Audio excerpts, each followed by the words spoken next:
안녕하세요. 아나무인의 시댁 식구들 때문에 결혼한 지 7개월 만에 남편과 헤어진 30대 여성입니다. 진짜 이런 이야기는 어디 막장 드라마에나 나오는 줄 알았지. 제 이야기가 될 줄은 꿈에도 상상을 못했네요. 어디서부터 이야기를 시작해야 하나 싶은데 두서가 없더라도 들어주시면 감사하겠습니다. 사실 이미 헤어졌고 어느 정도 정리가 되긴 했지만 제 얼굴에 침 뱉기 같아서 친구들한테 허심탄회하게 털어놓기는 쉽지 않더라고요. 저는 미대를 졸업해 현재 패션회사 디자인팀에서 근무하고 있습니다만 제 동기나 선후배들 중에는 순수미술의 길을 가는 이들도 많이 있어요. 그리고 그런 이들 중 한 선배가 강남에서 처음으로 개인전을 하게 되었는데 저한테도 시간 날 때 한번 보러 오라고 하더라고요.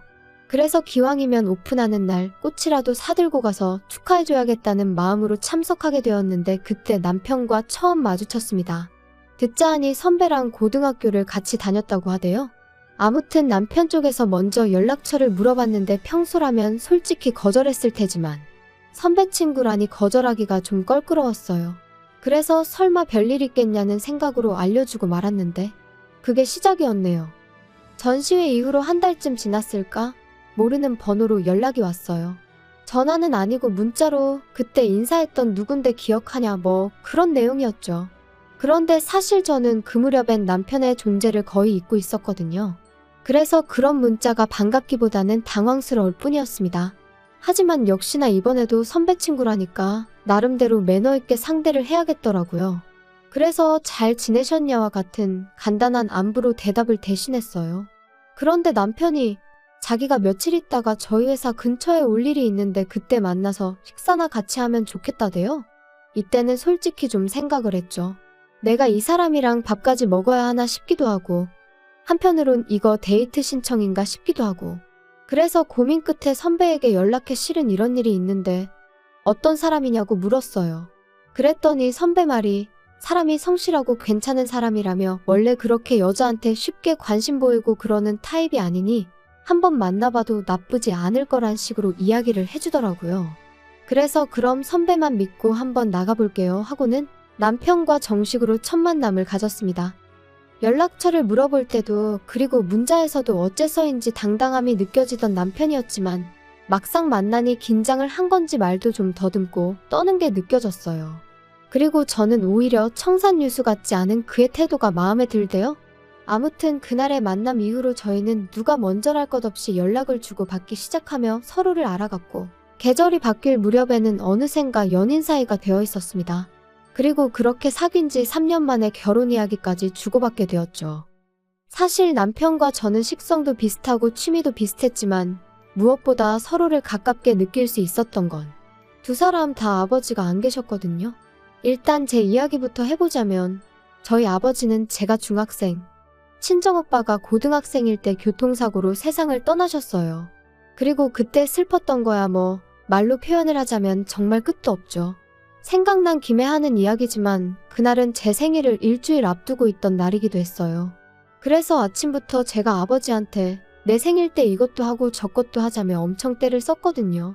그러자 아버지께서 그때까지 엄마 말 잘 듣고 오빠랑 사이좋게 지내면 생각해볼게 하셨는데 그게 저한테는 지금도 아버지가 남기신 유언처럼 가슴에 남아있네요. 아무튼 그런 대화를 마지막으로 아버지가 돌아가셨으니 제가 얼마나 큰 충격을 받았을지 상상이 되실까요? 지금도 그때 생각을 하니 또다시 심장이 터질 것 같네요.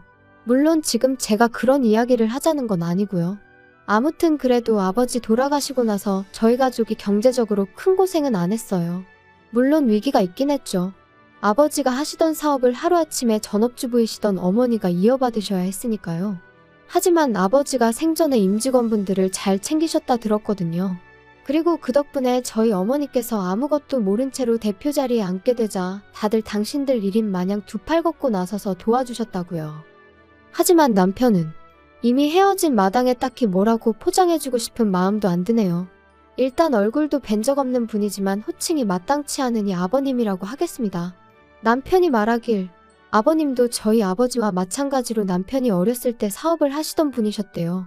하지만 거듭된 사업 실패와 주식 투자로 결국 남편이 중학교를 졸업할 무렵엔 집안 사정이 매우 어려워졌고 이를 참지 못한 어머님이 먼저 이혼을 요구하셨나 봐요. 그리고 이후로 자연스레 남편이 가장의 역할을 도맡게 되었다는데 여기서부터 저는 솔직히 이해는 안 됐어요.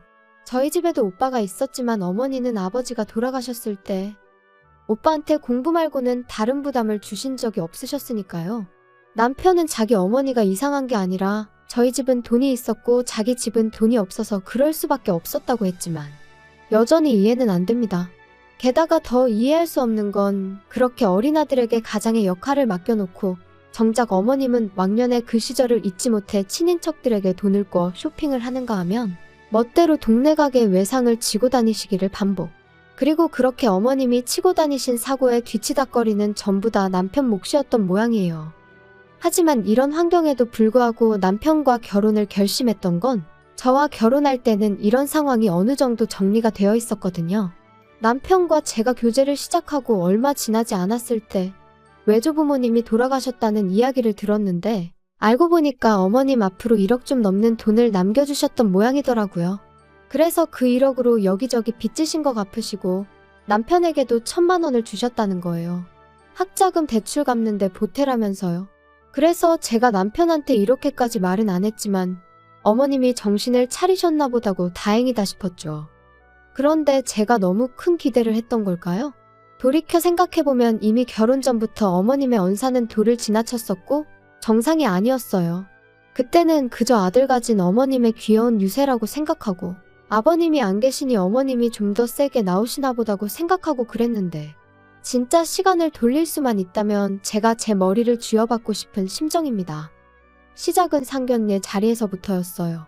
사실 저희 친정에서는 남편 가정 형편이 워낙 어려운 것도 알고 있었고 그래도 다행히 저희는 능력이 되니까 결혼을 허락해 주신 거였거든요. 그런데 그런 와중에 어머님께서 적어도 뭐랄까 미안해 하실 수는 있잖아요.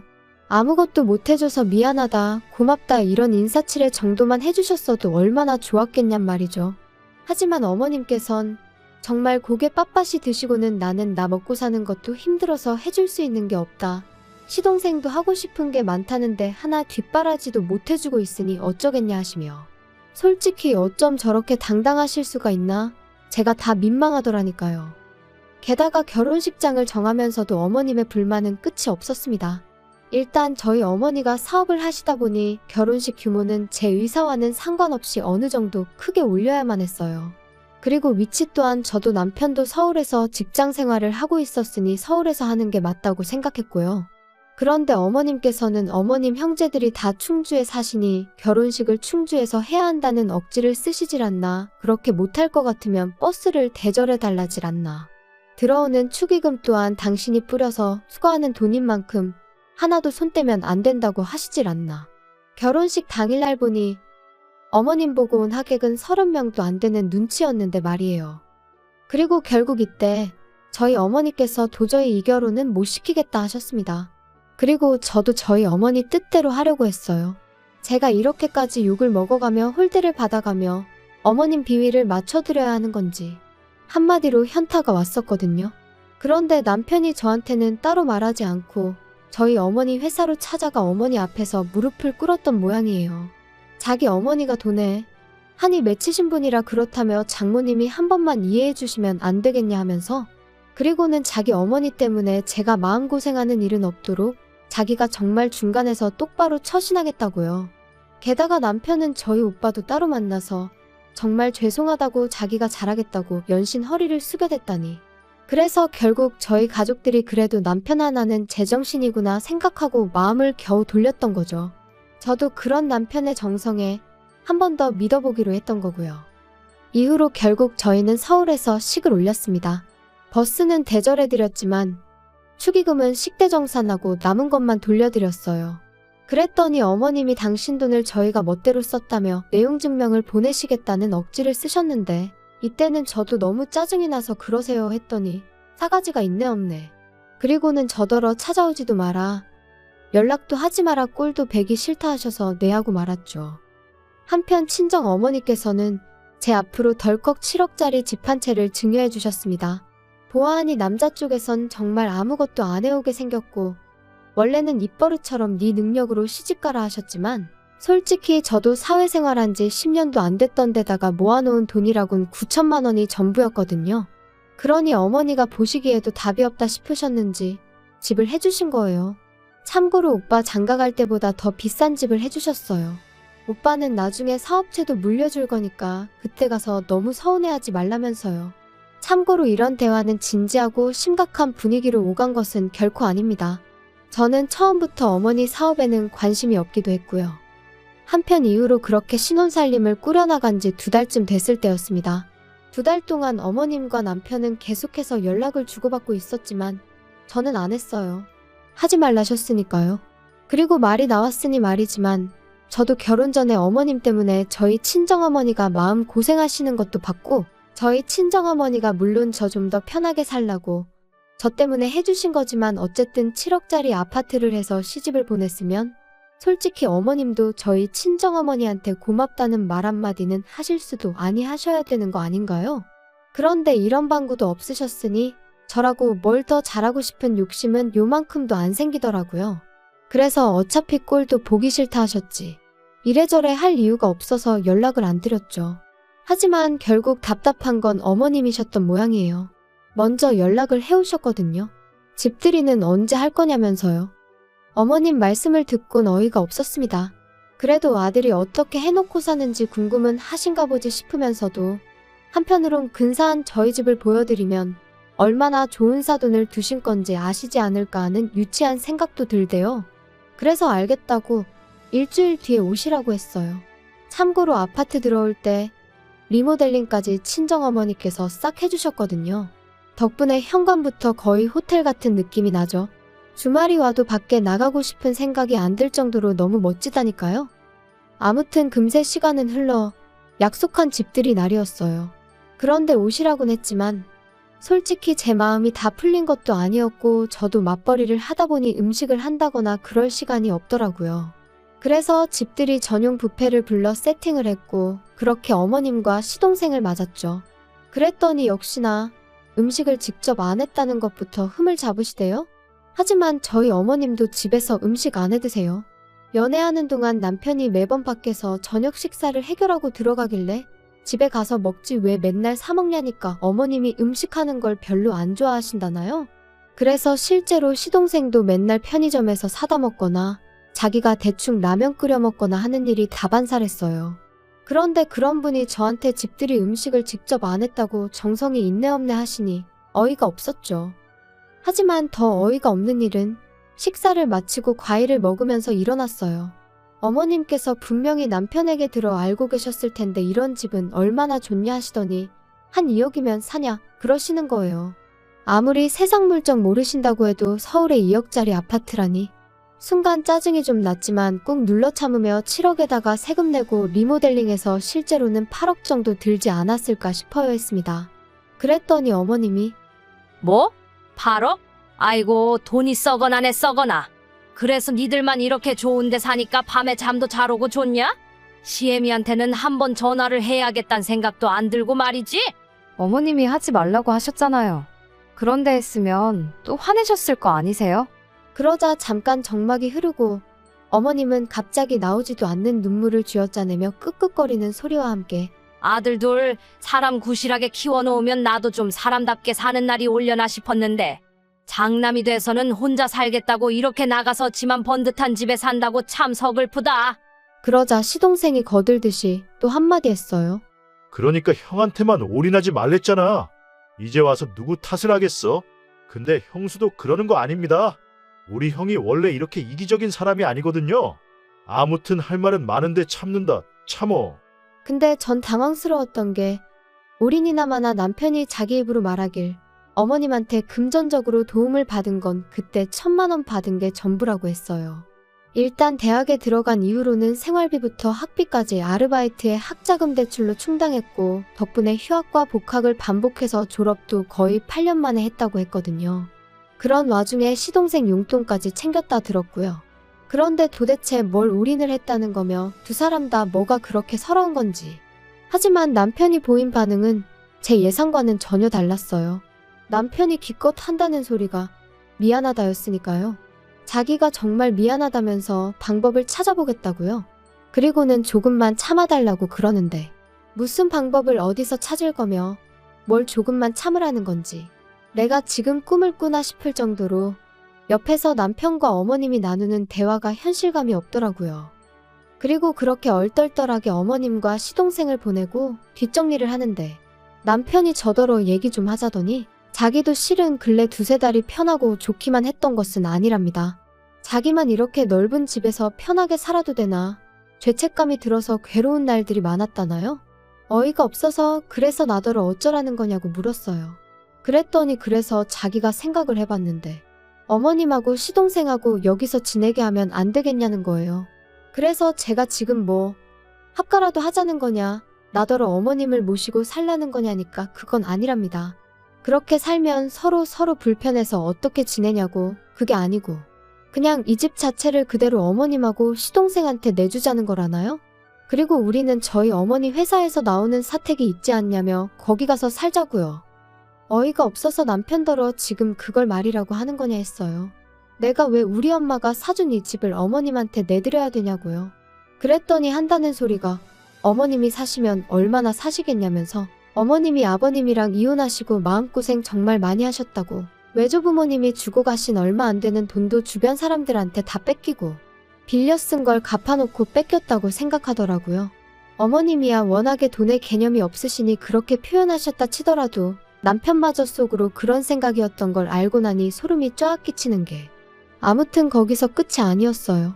자기는 어머님이랑 시동생 없이 이렇게 좋은 집에 사는 거 그렇게 편치만은 않다면서 제가 양보를 못하겠다 하면 어쩌겠냐면서 당분간 떨어져 지내잡니다. 우리가 부부긴 하지만 그래도 제가 스스로 돌아보고 생각할 시간을 주겠다면서 말이에요. 그리고 딱 보니까 그렇게 말하면 제가 넙죽 미안하다고 할 줄 알았는지 남편 나름대로 초강수를 던진 거더라고요. 기도 안 차서 제가 웃었어요. 그리고는 그러라고 그럼 오늘 당장 짐 싸서 원래 살던 집에 가서 지내라 했지요.